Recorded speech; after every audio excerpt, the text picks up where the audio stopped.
Welcome to question hour. ఇక దేశంలో Z ప్రభావం పెరిగింది. సమస్యలపై పోరాడడానికి యువత ముందుకొచ్చేసింది. శాంతియుతంగా కేంద్రంపై జెడ్ ఒత్తిడి తీసుకొచ్చింది. సిజేఐ వ్యాఖ్యల తర్వాత సీజేపీ ఏర్పాటైంది. ఇక అభిజిత్ దీప్కే సీజేపీని ఏర్పాటు చేశారు. కాక్రోచ్ జనతా పార్టీకి ఆన్లైన్లో స్ట్రాంగ్ సపోర్ట్ వచ్చేసింది. ఇక జెన్జీ నుండి అనూహ్య స్థాయిలో ఆదరణ లభించింది. ఇక నీట్ లీక్పై సీజేపీ ఆందోళన చేపట్టింది. ఇక నిరసనలకు దేశవ్యాప్తంగా యువత నుండి కూడా భారీ స్పందన వచ్చేసింది. ఇక సీజేపీ చీఫ్ అభిజిత్ జూన్ 6న అమెరికా నుండి రావడంతో సీన్ మొత్తం మారిపోయింది. ఢిల్లీలోని జంతర్ మంతర్ వద్ద భారీ ఆందోళనలు చేపట్టారు. ఇక 37 రోజుల పాటు కూడా నిరసనలు కొనసాగాయి. ఇక సీజేపీ ఉద్యమంలో పర్యావరణవేత్త సోనం వాంగ్చుక్ పాల్గొనడంతో మరో టర్న్ తీసుకుంది. వాంగ్చుక్ పిలుపుతో ఈ నెల 20న పార్లమెంటుకు శాంతియుతంగా మార్చ్ చేశారు. ఇక విద్యార్థులపై పోలీసులు లాఠీచార్జ్ చేయడంతో తీవ్ర ఉద్రిక్తతలు తలెత్తాయి. అయినా సరే భయపడకుండా యువత నిరసనల్లో పాల్గొన్నారు. ఇక దేశంలో విద్యా వ్యవస్థను కూడా ప్రక్షాళన చేయాలంటూ డిమాండ్ చేశారు. ఇక ఈ నెల 24న దేశవ్యాప్తంగా కూడా శాంతియుత నిరసనలు కొనసాగాయి.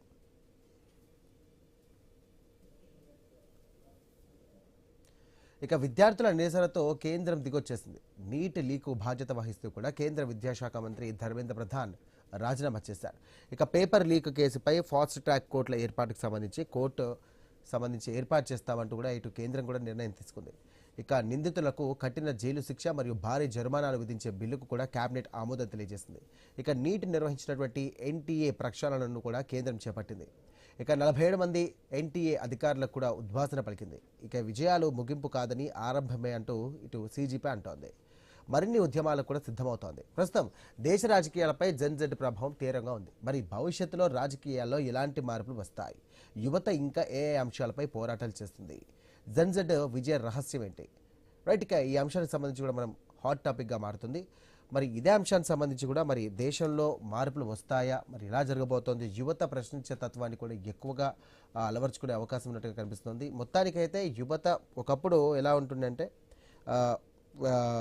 90s or 2000 కిడ్స్ చూసుకుంటే కనుక చెప్పింది వినేవాళ్ళు, లేదంటే కొంచెం ఎక్కడైనా ఇబ్బంది కలిగితే కనుక వారి దృష్టికి తీసుకెళ్ళడం అలాంటివి చేస్తుంది. బట్ ఉద్యమాలు, నిరసనలు, ధర్నాలు కానివ్వండి, లేకుంటే ప్రభుత్వాన్ని క్వశ్చన్ చేయడం కానివ్వండి, ఇటువంటివి అంత తారాస్థాయిలో లేకుండా. కానీ ఈ మధ్య కాలంలో చూసుకుంటే కనుక ఒక తప్పు చేస్తే కనుక ఖచ్చితంగా కూడా, లేకుంటే వాళ్ళకి నచ్చకపోతే కనుక ఖచ్చితంగా ఇటు సోషల్ మీడియా వేదికగా కానీ, లేకుంటే ప్రభుత్వానికి తెలిసే విధంగా ఎలాంటి కార్యక్రమాలకైనా సిద్ధమంటూ కూడా ఇటు జెడ్ మొత్తం కూడా ప్రిపేర్ అయి ఉంది. మరి ఢిల్లీలో జరిగినటువంటి జంతర్ మంతర్ వద్ద కొనసాగినటువంటి యొక్క ఉద్యమాలు సంబంధించి కూడా ఇటు కేంద్రం దిగొచ్చి ఇటు నీట్ లీకేజీ వ్యవహారంపై కూడా సత్వరమే చర్యలు తీసుకుంది. అలాగే ఆ బాధ్యతగా, నైతిక హక్కుగా, అతని నైతిక బాధ్యతగా వహిస్తూ కూడా ఇటు కేంద్ర మంత్రి ధర్మేంద్ర ప్రధాన్ రాజీనామా చేసేంత వరకు కూడా వారు ఉద్యమాన్ని కొనసాగిస్తూ ఉన్నారు. రైట్, ఇదే అంశానికి సంబంధించి ఈరోజు మన క్వశ్చన్ అవర్లో చర్చ జరుగుతుంది. రైట్, ప్రజెంట్ అయితే ప్రముఖ రాజకీయ విశ్లేషకులు మధుసూదన్ రావు గారు మనతో ఉన్నారు. అలాగే మరి కాసేపట్లో రాము గౌడ్ గారు, ఆప్ పార్టీ స్పోక్స్ పర్సన్, వారు కూడా సిద్ధంగా ఉన్నారు. మధుసూదన్ రావు గారు నమస్కారం. నమస్తే అండి. రైట్, జెడ్ తరం వచ్చేసినట్టుగానే కనిపిస్తుంది. సో నేపాల్లో చూసాం, ప్రభుత్వాలు కూడా కూలిపోయాయి. సో అలాంటి పరిస్థితులు రాకముందే ఇటు కేంద్ర ప్రభుత్వం దీనిపైన చర్యలు తీసుకుంది. ఇది ఏ విధంగా చూడొచ్చు? సో ఈ మధ్యకాలంలో యువతకు సంబంధించినటువంటి స్టాండ్ ఏ విధంగా ఉందనుకోవచ్చు?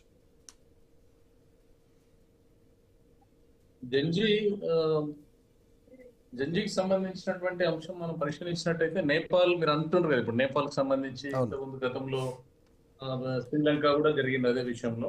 శ్రీలంక, బంగ్లాదేశ్ లో కూడా యువత పెద్ద ఎత్తున దాడులు చేసి ప్రభుత్వాలనే కింది మీద చేసినటువంటి పరిస్థితులు కనబడుతుంది. కానీ ఇంత పెద్ద దేశంలో, ఇంత డెమోక్రాటిక్ కంట్రీలో, ఇంత పవర్ఫుల్ నాయకత్వం ఉన్నటువంటి ఈ దేశంలో, త్రివిధ దళాలు ఉన్నటువంటి ఈ యొక్క భారతదేశంలో అది సాధ్యం కాదు. అంటే పార్లమెంట్ మీద దాడి చేసి, మేము ప్రధానమంత్రి ఇంటి మీద దాడి చేసి మొత్తం మేము ప్రభుత్వాన్ని కైవసం చేసుకుంటామనే ఆలోచన ఏదైతుందో అది తప్పు. ఇది చాలా పెద్ద ప్రజాస్వామ్యమైనటువంటి దేశం.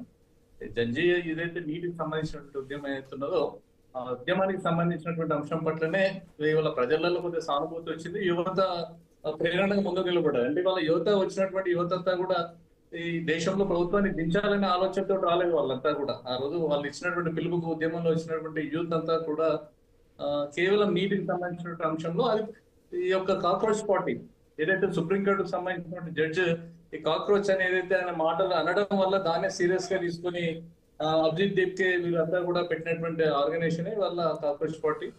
కాక్రోచ్ పార్టీ వాళ్ళు ప్రధానంగా విద్యార్థులను వాళ్ళ సమస్యలను హైలైట్ చేయడం వల్ల చాలా మంది అంటే ఈ యొక్క నెలలు కష్టపడి చదివినటువంటి ఎగ్జామ్ ఏదైతే ఉన్నదో చివరికి ఇట్లా లీక్ అయిపోయి ఈ విధమైన పరిస్థితి వచ్చిందని చెప్పి విద్యార్థులంతా లోకమంతా ఒకటి కావడం అనేది ఇది ప్రధానమైనది. గతంలో కూడా చాలా సందర్భాల్లో కూడా లీకేజ్ అనేది జరిగినాయి. ఇది కొత్త కాదు, ఇది దీంతో ఆగిపోతాయని కూడా మనం అనుకోరాదు.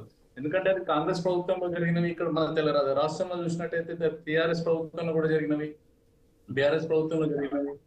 మన రాజస్థాన్ లో అశోక్ గైక్లాడ్ అప్పుడు వారు ముఖ్యమంత్రిగా ఉన్నప్పుడు అక్కడ ఎగ్జామ్స్ లీక్ అయినటువంటి సందర్భంలో ఆయన ఆందోళన పడ్డాడు, కాంగ్రెస్ పార్టీ సంబంధించినటువంటి ముఖ్యమంత్రి. అప్పుడు ప్రియాంక వార్తా వాళ్ళందరూ ఈ లీక్లు అనేటివి సర్వసాధారణమో, వీటిని ఆపడం చాలా కష్టం అని చెప్పి కాంగ్రెస్ పార్టీ సంబంధించినటువంటి ప్రతినిధులు కూడా ఆ రోజు చెప్పినటువంటి పరిస్థితి. కానీ ఈ రోజు గతంలో కూడా ఇప్పుడున్నటువంటి బీజేపీ సర్కారే కాకుండా గతంలో చూసుకున్నట్టయితే ఎన్నో పార్టీలు అధికారంలోకి వచ్చాయి, ఎంతో మంది కూడా ప్రధానమంత్రులు అయినటువంటి సందర్భాలు ఉన్నాయి. ముఖ్యంగా చెప్పాలంటే కాంగ్రెస్ పార్టీ అధికారంలో చాలా ఏళ్ళు కూడా ఉంది. బట్ ఆ టైంలో కూడా కొన్ని పేపర్ లీకేజీలు జరిగాయి. బట్ ఇంత పెద్ద ఎత్తున కూడా ఎక్కడా కూడా ఉద్యమాలు జరగలేదు, ప్రొటెస్ట్ చేయలేరు, ప్రభుత్వాన్ని ప్రశ్నించలేరు. సో దానికి సంబంధించి కూడా యువతలో చాలా మటుకు మార్పు వచ్చింది అని చెప్పేసి అందరూ అనుకుంటున్నటువంటి సందర్భం. ఎందుకంటే మారుతున్నటువంటి టెక్నాలజీ కానివ్వండి, ఇటు సోషల్ మీడియా ప్రభావం కానివ్వండి, ఇన్ఫ్లుయెన్సర్స్ ప్రభావం కానివ్వండి, ఏదైతే ఉంది కానీ మార్పు వచ్చిందని చెప్పేసి అందరూ కూడా అనుకుంటున్నారు. దీనిపైన ఏమంటారు? అంటే మార్పు అనేది కొంత యువతలు ఇవాళ సోషల్ మీడియా అనేది చాలా అద్భుతంగా పనిచేస్తుంది. సోషల్ మీడియా ప్రభావం చాలా తీవ్రంగా అంటే దేశాల మధ్యలోనే కనెక్టివిటీ ఏర్పడుతుంది ఇవాళ సోషల్ మీడియా తోటి. గతంలో జరిగినటువంటి లీకేజ్ లో ఒక వార్త ఇంకో రాష్ట్రానికి రావాలన్నా, ఆ ప్రాంతంలో కూడా స్ప్రెడ్ కావాలంటే అప్పుడు సోషల్ మీడియా అంతా లేకుండే. కానీ ఇవాళ అమెరికాలో ఉన్నటువంటి వ్యక్తి ఇవాళ ఇక్కడ జరిగిన లీక్ గురించి ఆయన మూవ్మెంట్ చేయడం వల్ల ఇవాళ ఇక్కడ ఉన్నటువంటి యువత అంతా కూడా ప్రేరణకు గురై ఇవాళ ఈ సందర్భాన్ని పార్లమెంట్ మీద ముట్టడికి ఆందోళన, పార్లమెంటే స్తంభింపబడే విధంగా ఇవాళ కార్యక్రమం జరిగిందంటే కారణం కేవలం ఈ జంజీకి సంబంధించినటువంటి యువకులే కాకుండా నరేంద్ర మోడీ గారు తీసుకొస్తున్నటువంటి చాలా సంస్కరణలకు సంబంధించి కావచ్చు. నరేంద్ర మోడీ 10 సంవత్సరాలు పూర్తి చేసుకొని మరొక పీరియడ్ లో ఎంటర్ అయిపోయి వారు 3వసారి ప్రధానమంత్రిగా పోతున్నటువంటి సందర్భంలో ఈ దేశంలో సమూలమైనటువంటి మార్పుల కోసం వారు కొత్త బిల్లులు, దాదాపు 5 బిల్లులు ఈ వర్షాకాలం సమావేశాల్లో వారు పెట్టేటువంటి అవకాశం ఉండే. అయితే దాంట్లో చాలా మటుకు ఇవాళ ఫారిన్ కరెన్సీ రెగ్యులేషన్ యాక్ట్ అనేది కూడా తీసుకొస్తా ఉన్నారు. దాంతో సోషల్ ఆర్గనైజేషన్లు కూడా చాలా పెద్ద ఎత్తున నష్టం జరిగేటువంటి అవకాశం ఉందని చెప్పి ఈ విదేశీ నిధుల రాక కోసం కావచ్చు, ఈ యొక్క ఉమెన్ రిజర్వేషన్ కావచ్చు, డిలిమిటేషన్, అన్నిటి విషయాల పట్ల కూడా నరేంద్ర మోడీ పట్ల ఉన్నటువంటి వ్యతిరేకతను కూడా ఈ యొక్క ఉద్యమాన్ని క్యాచ్ చేసుకోవాలనే ఆలోచనతో వామపక్ష భావజాలం ఉన్నటువంటి వ్యక్తులు, వామపక్షాలకు సంబంధించినటువంటి స్టూడెంట్ ఆర్గనైజేషన్లు, ఇవాళ కాంగ్రెస్ పార్టీ, అసలు కాంగ్రెస్ పార్టీకి సంబంధం లేకున్నా కూడా వాళ్ళే అన్నారు ఒకనొక సందర్భంలో కాక్రోచ్ కి సంబంధించినటువంటి యువత రాహుల్ గాంధీ అక్కడ ఎందుకు పోయిండు అనేటువంటి పరిస్థితి కూడా రావడం జరిగింది. ఇక్కడ ఆప్ పార్టీకి సంబంధించిన వాళ్ళు కూడా కాంగ్రెస్ పార్టీని విమర్శ చేసినటువంటి పరిస్థితి ఉంది. అయినప్పటికీ కూడా అందరు ఎవరికి వాళ్ళు దీన్ని ఓన్ చేసుకోవాలనే ఆలోచనతో పెద్ద ఎత్తున అన్ని రాష్ట్రాల నుంచి యువత పెద్ద ఎత్తున అంటే ఆర్గనైజేషన్ చేసి మరి పట్టుకొచ్చినటువంటి సందర్భంలో చాలా పెద్ద ఎత్తున ఇక్కడ ఢిల్లీలో జరిగింది. కాబట్టి ఈ యువత తీసుకున్నటువంటి దాన్ని అడ్వాంటేజ్ గా అన్ని రాజకీయ పార్టీలు ముందుపడి దీన్ని ఇంకా బలోపేతం చేయడం మూలంగా మీకు చాలా పెద్దగా కనబడతా ఉన్నది. కాబట్టి ఈ యువత సెన్సిటివ్, ఎప్పుడు యువకులు అనేది సెన్సిటివ్ అంశమే, యువత జోలికి పోవద్దు. నిన్న మహేష్ భగవత్ చీఫ్ కూడా అన్నారు, ఈ దేశంలో ఉన్నటువంటి యువత మంచి సన్మార్గం కానీ చెడు మార్గం కానీ పోవడానికి ప్రధాన కారణము తల్లిదండ్రులు పిల్లలు కలిసి వాళ్ళ మాట్లాడుకుని ఏది మంచి ఏది చెడు అనే ఆలోచన. ఆయన అన్నట్టు ఒకప్పుడు చెప్తే వినేవాళ్ళు ఉన్నారు, చెప్తే అర్థం చేసుకునే తత్వం ఉంటుండే, కానీ ఇప్పుడు అలా లేరు. సో మనమే వాళ్ళకు అర్థం చేసుకునే విధంగా ఉండాలి అనే టైప్ లో కూడా మాట్లాడారు. రైట్, ఒక నిమిషం మధుసూదన్ రావు గారు, అలాగే మనతో మాట్లాడడానికి రాముగౌడ్ గారు ఉన్నారు. రాము గారు నమస్కారం. రాము గారు, రైట్, నెట్వర్క్ ఇష్యూ ఉంటుంది. మధుసూదన్ గారు నమస్తే అండి. రాము గారు నమస్కారం. నమస్తే అండి. రైట్, దేశంలో కానీ మార్పు వచ్చేసింది, మరి యువతలో మార్పు వస్తోంది. ఈ మార్పును ఎలా చూడొచ్చు అంటారు? సో జెన్జెడ్ యొక్క విజయ రహస్యం ఏందనుకోవచ్చు? అంటే చెప్తే వినే రకంగా లేరు, ప్రశ్నించే తత్వం ఎక్కువగా అయిపోయినటువంటి పరిస్థితులు ఉన్నాయి. సో ఇది ఏ విధంగా చూడొచ్చు? ఇది మంచికి చూడొచ్చా లేకపోతే చెడుగా చూడొచ్చా? సో అందరికి గుడ్ ఆఫ్టర్నూన్ అండి. సో ఇది మంచి పరిణామం. ఎందుకోసం అంటే కొన్ని సంవత్సరాలుగా ఏదైతే ఈ దేశంలో జరుగుతున్న పరిస్థితులు అందరు కూడా ఈ యువత అందరు కూడా గమనించారు. ఎప్పుడు కూడా మనం యువతని ఓట్లు వేయడానికో, పార్టీల జెండాలను పట్టుకోవడానికో, రాజకీయ ర్యాలీలలో తిరగడానికో ఉపయోగించుకున్నాం. అది అందరికి అన్ని పార్టీల రకాలు కూడా అట్లా ఉపయోగించడానికి ప్రయత్నం చేసినాయి. కానీ అసలు సమస్య పైన యువత బయలుదేరితే, ఒకవేళ ఈ దేశానికి సమస్య వచ్చింది, ఈ దేశంలో ఎడ్యుకేషన్ సిస్టమ్ ని మార్చాలి, ఈ దేశంలో ఎడ్యుకేషన్ సిస్టమ్ ని మార్చకపోతే మా పరిస్థితులు బాగుపడవు అనే పరిస్థితికి ఎప్పుడైతే విద్యార్థి లోకమే కావచ్చు, యూనివర్సిటీలో ఉన్న విద్యార్థులే కావచ్చు, అలాగే దేశంలో యువత కావచ్చు, ఈ రోజు యువత అంతా కూడా నిరీక్షణ చెంది విసుగు చెంది ఈ రోజు ఎక్కడైతే ఏ దేశ ప్రధాని అయితే ఈ దేశం కోసం నేను పోరాటం చేస్తున్నా, ఇక్కడ ఉండే యువత కోసం, విద్యార్థుల కోసం, రైతుల కోసం అందరి పక్షాన పోరాటం చేస్తున్నా అన్న ప్రధానమంత్రి పట్టించుకోకపోవడం అనేది ఈ రోజు యువతలో, అంటే చాలా విద్యార్థుల్లో, యువతలో ఒక రకమైన ఆవేదన గురి చేసింది. దాంట్లో నుంచి సిజేపీ వచ్చినా కూడా ఉద్యమ రూపం దాల్చింది మట్టికి బీజేపీ పార్టీ చేస్తున్న విధానాలపైనే. ఈ రోజు బీజేపీ పార్టీ కనుక నీట్ ఎప్పుడైతే ఇప్పుడు మిత్రుడు చెప్పినట్టుగా అన్ని పార్టీలు చేస్తున్నాయి, అన్ని పార్టీల ఇలాకాలో జరిగినాయని చెప్తున్నాడు మిత్రుడు. కానీ ఈ రోజు దేశ ప్రజలు కాంగ్రెస్ పార్టీ చేసిన విధానాలు నచ్చకనే కదా భారతీయ జనతా పార్టీకి ఈ రోజు నరేంద్ర మోడీ గారికి అవకాశం ఇచ్చింది. మరి అలాంటప్పుడు ఎట్ ద సేమ్ టైం ఇప్పుడున్న పరిస్థితుల్లో ఇదే నరేంద్ర మోడీ గారు మళ్ళీ కూడా అదే పరిస్థితిని తీసుకొచ్చే పరిస్థితి, అంటే కాంగ్రెస్ సమస్యను సృష్టించింది, కాంగ్రెస్ సమస్యను సాల్వ్ చేయలేకపోయింది కాబట్టి బీజేపీ వచ్చిందని చెప్తుంది. ఈ రోజు బీజేపీ కూడా అట్లే కదా. కాబట్టి ఈ రోజు దేశ ప్రజలకు యువతగా ఈ రోజు ఏ పార్టీ కూడా మాకు అవసరం లేదు, అయినా మేము రోడ్ల మీదకి ఎక్కగలుగుతాం, ఈ రోజు ఈ ప్రభుత్వాల్ని గద్దెదించగలుగుతాం, ఈ ప్రభుత్వాల్ని ప్రశ్నించగలుగుతాం. ముఖ్యంగా గద్దెదించే ప్రశ్నించే తత్వం వచ్చింది. ఈ ప్రశ్నించే తత్వం నుంచే వచ్చింది జెన్జీ. ఈ రోజు 30 రోజులుగా అక్కడ ఉద్యమాలు చేసే ప్రయత్నం మొదలు పెట్టినప్పుడు ప్రధానమంత్రి నోరు మెదపలేదు. ఉద్యమం కార్యరూపణ దాల్చి ఆ ఉద్యమంలో భాగంగా లాస్ట్ మనందరికీ కూడా తెలుసు, విద్యార్థులని ఇష్టం వచ్చినట్టుగా కొడుతూ, ఇష్టం వచ్చినట్టుగా కొట్టినా కూడా ఈ రోజు ఢిల్లీలో జంతర్ మంతర్ దగ్గర విద్యార్థులు ఎక్కడికి పోలేదు. సోనం వాంగ్చుక్ గారు కూడా నిరసన తీసుకుని వెళ్ళినా కూడా, ఏదైతే హాస్పిటల్లో జాయిన్ చేసినా కూడా అక్కడున్న అభిజిత్ దీప్కే లాంటి యువత అందరూ కూడా మా ముఖ్యమైన డిమాండ్ ధర్మేంద్ర ప్రధాన్ రాజీనామా చేయాలి, ధర్మేంద్ర ప్రధాన్ రాజీనామా చేయకపోతే ప్రధానమంత్రి రాజీనామా చేయడానికి సిద్ధంగా ఉండాలి, ప్రధానమంత్రి నోరు మెదపాలి, ప్రధానమంత్రి బయటకు వచ్చి ప్రజలకి ఇప్పుడు కేంద్రంలో ఉన్నటువంటి ప్రభుత్వానికి సెగ తగిలిందండి. ఇప్పుడున్నటువంటి యువతకు సంబంధించి కూడా ఇటు సిజేపీ పార్టీ సెగ తగిలింది. ఓకే, తగిలింది అనుకుందాం. సో ప్రతి రాష్ట్రానికి సెగ తగిలే అవకాశం ఉందనుకోవచ్చు. ఇటు తెలంగాణ గానీ, ఆంధ్రప్రదేశ్ గానీ సెగ తగలాల్సిన అవసరం ఉంది. ఈ రోజు తెలంగాణలో కావచ్చు, ఆంధ్రప్రదేశ్ లో కావచ్చు, అన్ని రాష్ట్రాల్లో కూడా తెలంగాణలో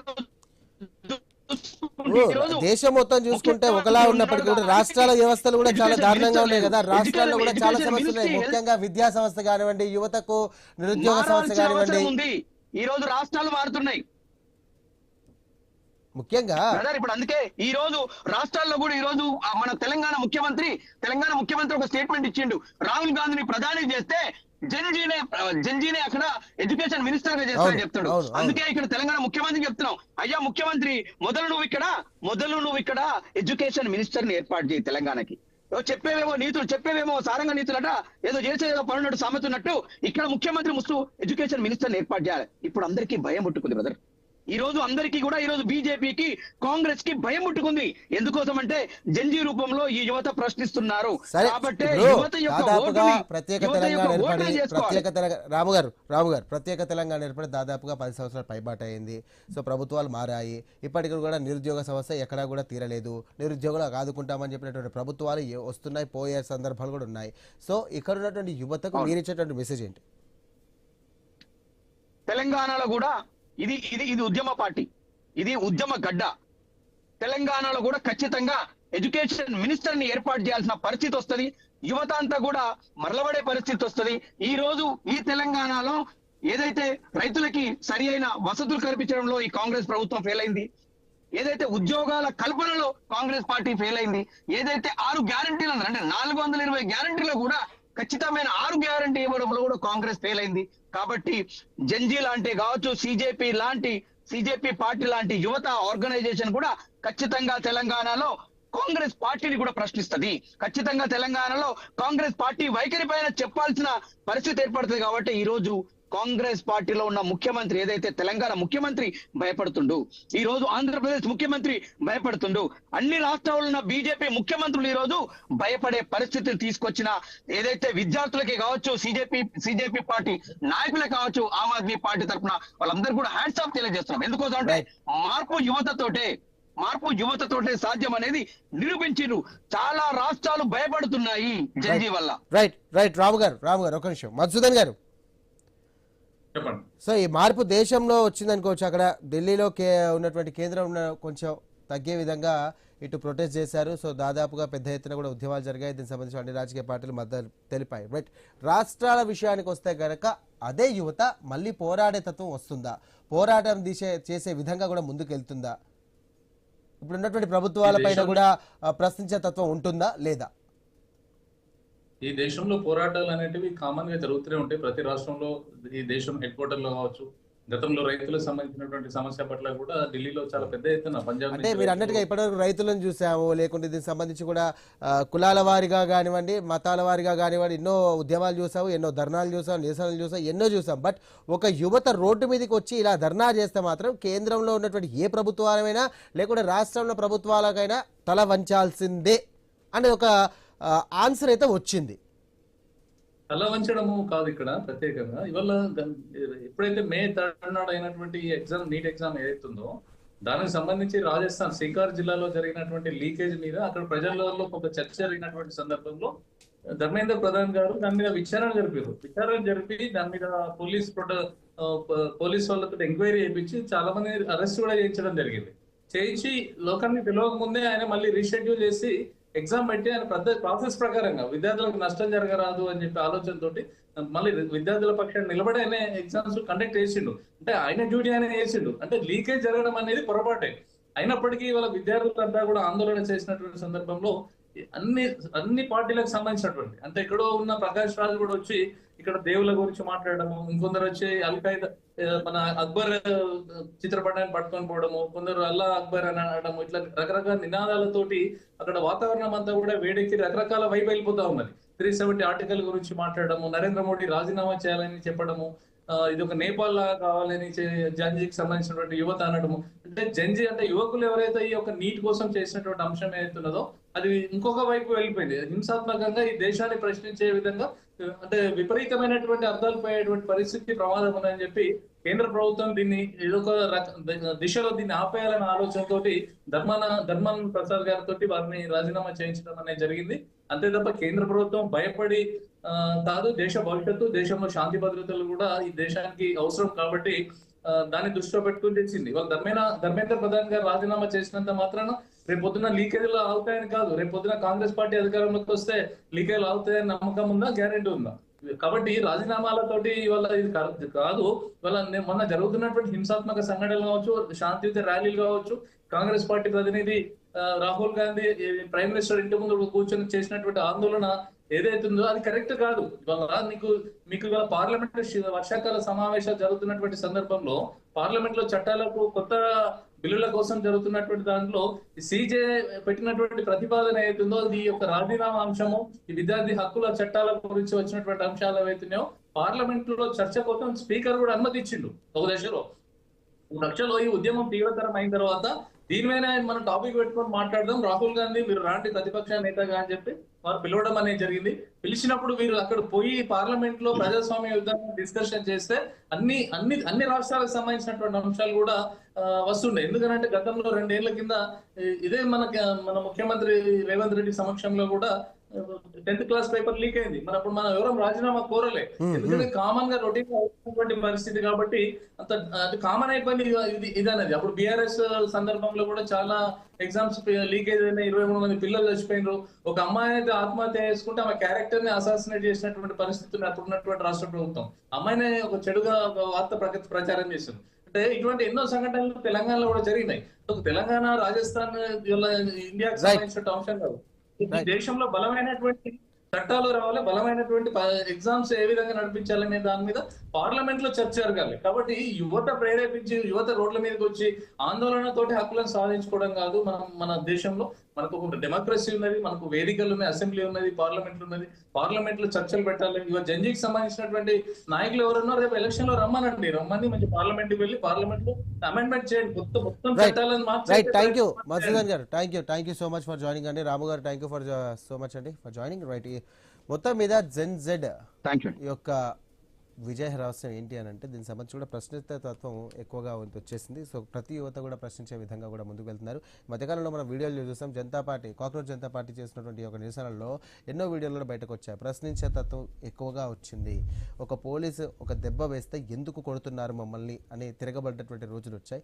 సో గతంలో చూసుకున్న యువతకి ఇప్పుడున్నటువంటి ఈ యువతకి కూడా చాలా డిఫరెన్స్ ఉంది, ఆస్మా జమానా ఫరక్ ఉంది. కాబట్టి సో ఖచ్చితంగా కూడా ప్రభుత్వాలు జాగ్రత్త పడాలనే సంకేతాలు కూడా వినిపిస్తున్నాయి. మరి చూద్దాం ఈ యొక్క జెన్ జెడ్ యువత ద్వారా ప్రభుత్వాలు ఏ విధంగా ముందుకు వెళ్తాయి, అలాగే ఏ విధంగా మార్పు వస్తుంది, ఇప్పుడు ప్రభుత్వ యంత్రాంగం కానివ్వండి లేకపోతే ఇటు సమాజంలో ఎలాంటి మార్పులు వస్తాయి అనేది ప్రస్తుతం వేచి చూడాల్సినటువంటి ప్రధాన అంశం. ఇది వాటి క్వశ్చన్. మరో అంశంతో మళ్ళీ కలుద్దాం. అంతవరకు చూస్తూనే ఉండండి మీ